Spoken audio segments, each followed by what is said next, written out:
Muibi, katanya kan orang kalau mendekati ajalnya ya, dia tuh kayak ada perilaku-perilaku yang aneh gitu gak sih? Kayak ngasih tanda gitu kan. Nah ini gue dapet cerita, kita sebut aja namanya Adi. Adi ini tuh tinggal sama bapak ibunya, dan di dalam rumahnya ini tuh juga ada eyang putrinya. Nah eyang putrinya tuh kayak udah sakit-sakitan dan udah sepuh gitu. Nah ini ceritanya kayak yang gue bilang tadi di awal. Jadi si Adi sama bapaknya lagi nonton berdua di ruang TV sekitar jam 11 malam lah. Terus tiba-tiba eyangnya tuh keluar kamar bawa handuk, terus keluar gitu, keluar rumah. Hah? Ngapain? Nah si Adi sama bapaknya tuh pas ngeliat itu tuh refleks langsung kayak eyang. Terus disamperin lah sama bapaknya si Adi nih, disamperin kayak dipeluk gitu eyangnya, terus di stopin. Di situ eyangnya sama bapaknya Adi tuh kayak diajak ngobrol gitu, tapi karena Adi duduknya agak jauh dan ngobrol tuh agak-agak suaranya kecil, jadi Adi cuma dengar samar-samar. Sebut nama Darwis, kayak Darwis gitu. Oke. Nah Darwis ini itu tuh omnya si Adi. Oh. Berarti adiknya bapaknya. Nah Darwis ini tuh udah meninggal dari dia tuh SMP. Meninggalnya kenapa? Karena dia tuh korban hanyut pas banjir tahun 80-an. Ya udah di malam itu tuh eyangnya ditenangin lah sama bapaknya. Akhirnya si Adi nanya lah ke bapaknya, Moibi, kalau misalkan si eyang tuh kenapa? Akhirnya diceritain lah sama bapaknya kalau si Darwis ini tuh mau pulang, makanya eyang tuh bawain handuk dari dalam kamar keluar. Oh. Karena dia kan korban hanyut kan. Berarti eyangnya tuh kayak halu gitu berarti ya? Iya kayak halu gitu karena udah tua banget kan, dan mereka mikirnya karena sakit-sakitan. Nah ya udahlah, akhirnya malam itu berlalu lah. Besokannya si Adi ini sendirian di rumah, cuma sama si eyangnya. Dia nonton TV lah maghrib tuh sendirian, dia ganti-ganti channelnya. Terus di situ eyangnya tuh tiba-tiba bawa handuk lagi keluar dari kamar lagi, bener-bener keluar dari rumah lagi. Nah kali ini tuh karena Adi tahu alasan eyangnya keluar rumah karena apa, jadi didiemin lah sama Adi karena dia juga takut kan. Sampai akhirnya nggak lama eyangnya tuh balik lagi masuk ke rumah, terus duduk di sebelah Adi nonton TV lah bareng sama si Adi. Terus tau nggak apa yang terjadi? Eyangnya duduk di sebelah Adi, diem aja ikutan nonton di layar TV itu bareng sama si Adi. Terus Adi kan lagi ganti-ganti channel lah. Nah kalau misalkan lagi ganti-ganti channel kan kayak yang ada gambar terus item, ada gambar lagi item lagi gitu kan. Nah lo tau nggak, setiap si Adi ganti channel TV-nya pas lagi layarnya item, si Adi tuh ngelihat jelas banget di sebelah eyangnya ada pocong ikutan duduk. Ih, aduh bangsat. Anjir. Terus tapi Adi tetap diem aja. Akhirnya dia ganti lagi lah channelnya. Tapi semakin diganti kan semakin ada item lagi kan. Pocongnya tuh makin jelas lagi kelihatan kalau itu tuh beneran pocong. Terus pas Adi mau ngeliat kanan pengen make sure kalau ini tuh pocong atau bukan, dia ngeliat lah, tapi nggak ada siapa-siapa, eyangnya doang. Terus pas di posisi lagi nengok ke eyangnya itu, eyangnya ini ngomong ke Adi. Dia bilang kalau nenek mau dijemput sama Darwis. Waduh anjir. Anjing. Jadi itu kayak kode kalau dia mau meninggal. Bener, Dan si pocong itu bisa jadi Darwis. bener Mui. Aduh anjing. Nah terus lo berdua tau nggak, besokannya neneknya beneran meninggal. Anjir. Beneran dijemput sama Dijemput. Beneran tandanya kayak gitu. Iya. Anjing tandanya serem banget, Muy. Binat. Gue baru tahu ternyata ada halte bus di Jakarta tuh angker banget. Karena pas proses pembuatan halte itu ternyata dia pakai tumbal proyek. Wow. Nah tempatnya di mana gue kasih tahu di belakang ya. Gue dapet cerita ini dari salah satu temen gue namanya Salsa. Salsa nih gue samarin namanya ya. Dia itu selalu PP tuh naik bus. Jadi ini hal yang biasa lah buat naik bus sama dia. Nah ada satu malam di mana dia harus lembur. Dia lembur jadi baru nyampe sekitar jam 11-an kurang. Di halte busway tuh sepi banget, cuman dia sama satu cowok yang lagi nunggu juga. Jadi sebelahan gitu mereka berdirinya. Nah pas si Salsa lagi nunggu, dia tuh nyium kayak bau busuk gitu Binat. Awalnya dia mikir kayak yaudahlah gue cuekin aja. Tapi lama-lama bau busuknya tuh ganggu. Sampai akhirnya si Salsa nanyalah ke orang ini nih, si cowok ini yang di sebelah dia.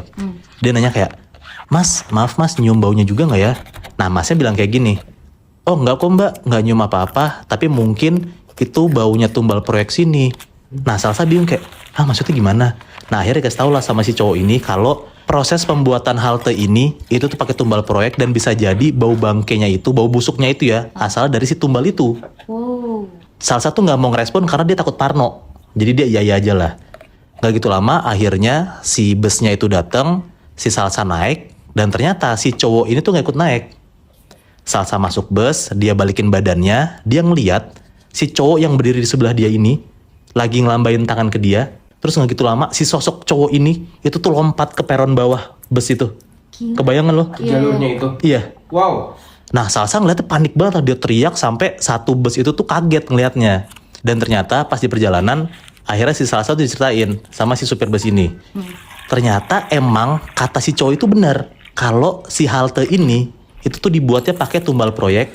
Tapi yang plot twistnya adalah si sosok cowok itu dia tumbal proyeknya. Wah, gila. Gila kan? Salsa itu naik di salah satu halte di Jakarta Selatan. Gue gak bisa nyebutin namanya apa, tapi inisial tuh R. R. Nat, Moy, Iya. lu pernah kan pulang dari mall pas mau tutup? Iya. Biasanya pas pulang dari bioskop tuh. Nih gue kasih tau ya, katanya mall tuh banyak penunggunya. Oke. Dan bisa jadi mereka nih nunggu mall tutup buat gangguin lo pada. Oh iya. Ini ceritanya datang dari Ibnu sama Karin, yang mana mereka tuh karyawan gerai minuman gitu di salah satu mall di Kuningan.